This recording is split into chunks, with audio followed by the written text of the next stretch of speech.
In this video, I'll show you how to use Asana as a virtual assistant. If you're a VA or thinking of becoming one, this setup will save you hours and keep your workflow smooth and professional. So Asana is one of my go-to project management tool because it's clean, flexible, and perfect for juggling multiple clients. I can create projects, assign tasks, set deadlines, and even automate recurring work. Plus, it's free to start with. For each client, I create a dedicated project. So you'll be able to find that under the project section. I use the board view to organize tasks into columns like to do, in progress, waiting on client, and done. Each task includes a clear title, due date, subtasks for detailed steps, and attachments like briefs or invoices.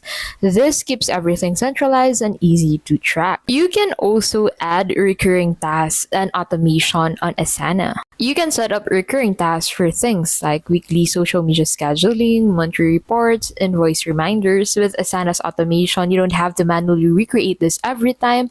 It's like having a second brain that never forgets. You can also use Asana to manage your own business if you have one. So Asana makes it easy to collaborate. You can tag clients or team members in comments, attach files, and update task status, all without sending a single email. It keeps communication streamlined and documented. So that's how I use Asana as a virtual assistant. If you found this helpful, give it a thumbs up and subscribe for more productivity tips and videos like this.